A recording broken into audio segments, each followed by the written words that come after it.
السلام علیکم ورحمۃ اللہ وبرکاتہ۔ نحمدہ ونصلی علی رسولہ الکریم، اما بعد۔ قال اللہ تعالی فی القرآن المجید فاعوذ باللہ من الشیطان الرجیم۔ شہر رمضان الذی انزل فیہ القرآن، صدق اللہ العظیم۔ ناظرین، رمضان المبارک کی آمد ہے۔ گزشتہ 3 سالوں کی طرح اس سال بھی رمضان کی مبارک راتوں میں قرآن کے لیکچرز ہوں گے اور یہ سلسلہ وار ہوں گے۔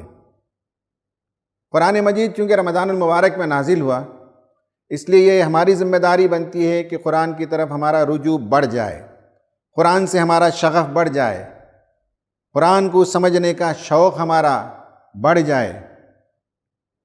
قرآن مجید کو سمجھنے کی بہت سی کوششیں رمضان المبارک میں ہم کرتے ہیں۔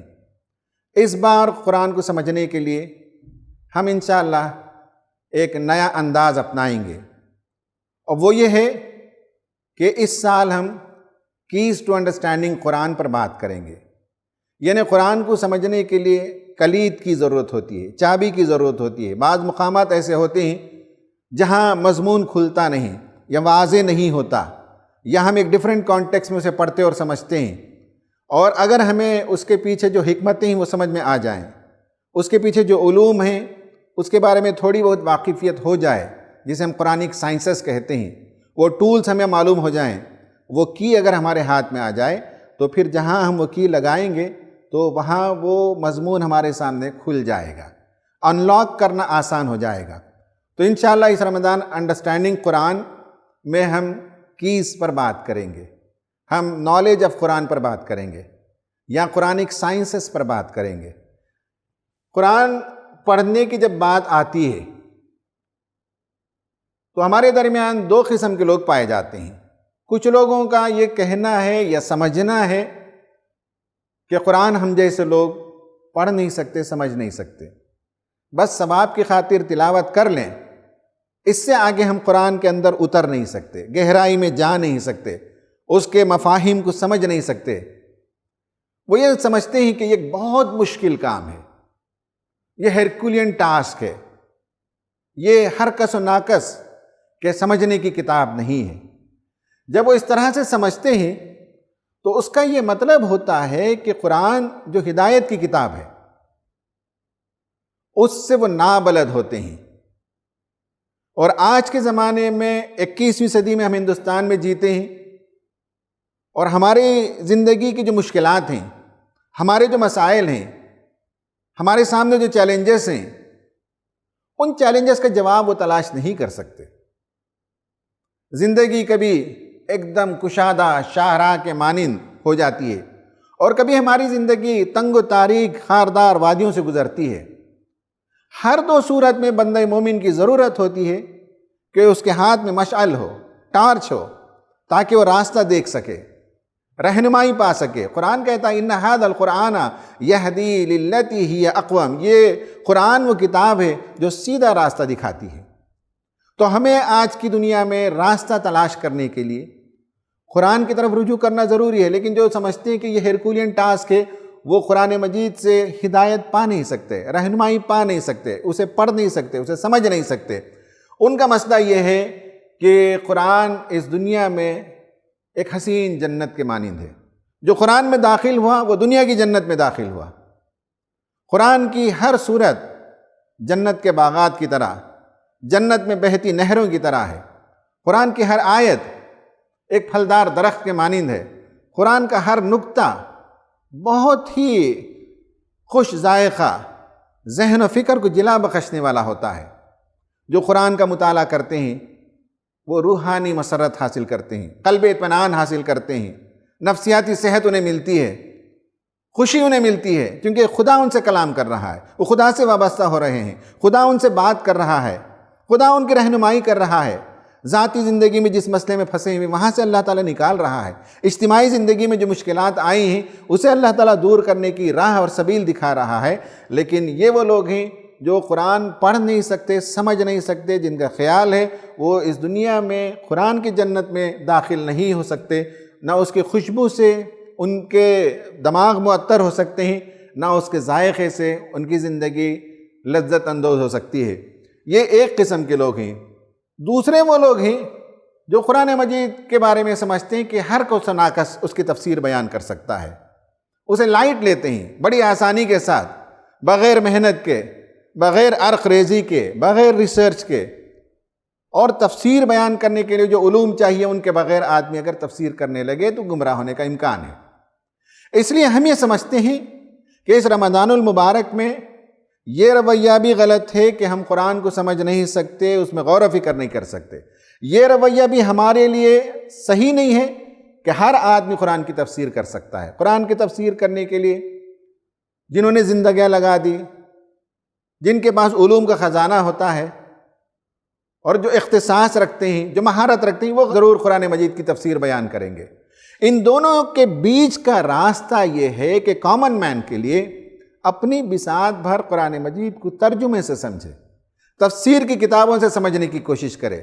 یہ ہم جیسے لوگوں کے لیے بے شمار تفسیروں علماء نے لکھی ہیں، تو ہمارا کام یہ ہے کہ ان تفسیروں کو پڑھیں، ان علوم کو پڑھیں جسے علوم القرآن کہا جاتا ہے، ان کلید کو حاصل کریں، اور اس کے نتیجے میں قرآن مجید کا مطالعہ جیسا جیسا کرنا شروع کریں گے، اس کے دو سٹیپس ہوں گے، دو فوائد ہوں گے۔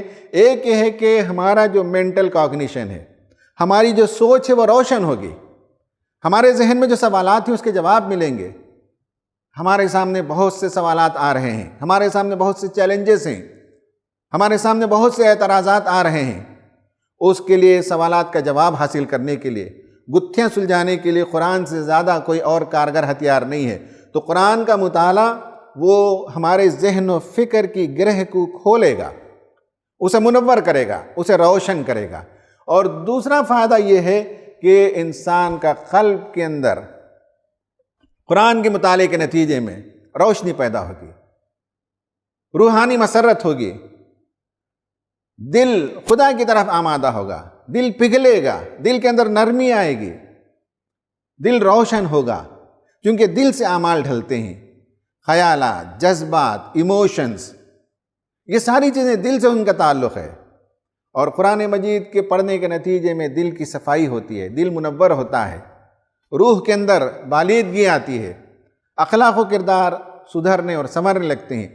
اس لیے اس رمضان المبارک میں قرآن مجید کا مطالعہ ان دونوں طریقے سے فائدہ دے گا۔ اس رمضان میں ہمارے دروس کا سٹرکچر پہلے تھیمیٹک اسٹڈی آف جز ہوگا۔ اس جز کے اندر جو مضامین آئیں گے ان کا ایک موضوعاتی مطالعہ پیش کیا جائے گا۔ اس کے بعد کی ٹو انڈرسٹینڈنگ پر آئیں گے۔ ہر جز میں ایک کلید نکالیں گے، ایک آئیڈیا آپ کے سامنے پیش کیا جائے گا، ایک سائنس آپ کے سامنے رکھا جائے گا۔ اس کے سمجھنے سے قرآن کو سمجھنا آسان ہوگا۔ کبھی ہم آپ کے سامنے یہ بتائیں گے کہ قرآن مجید کے فہم کے لیے حدیث کو سمجھنا ضروری ہے، کبھی ہم یہ بتائیں گے کہ قرآن کو سمجھنے کے لیے قرآن ہی سے رہنمائی حاصل کی جائے، کسی دن ہم یہ بتائیں گے کہ قرآن کو سمجھنے کے لیے ہسٹوریکل بیک گراؤنڈ ہمارے سامنے ہونا چاہیے، کسی دن ہم بتائیں گے کہ قرآن کو سمجھنے کے لیے ایسٹرونومی اور ایسٹرو فزکس کا کچھ نہ کچھ علم ہونا چاہیے۔ اس طرح سے مختلف علوم کا تذکرہ کیا جائے گا ہر دن۔ پھر اس کے بعد ٹولز استعمال کیے جائیں گے۔ وہ ٹولز کیا ہوں گے؟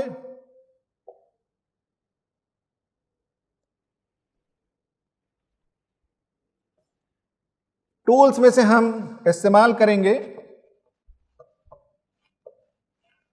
کبھی ہم میپ استعمال کریں گے، کبھی ہم ٹائم لائن کا استعمال کریں گے،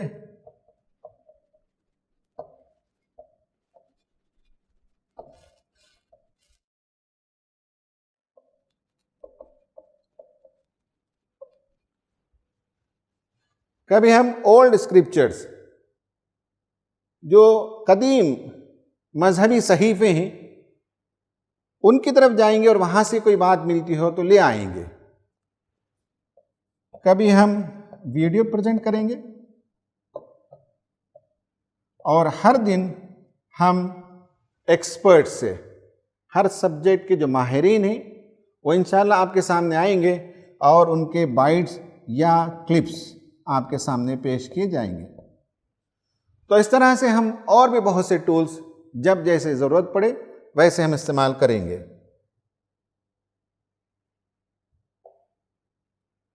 اور آخر میں ہر دن ایکٹیویٹی دی جائے گی غور و فکر کرنے کے لیے، عمل کرنے کے لیے۔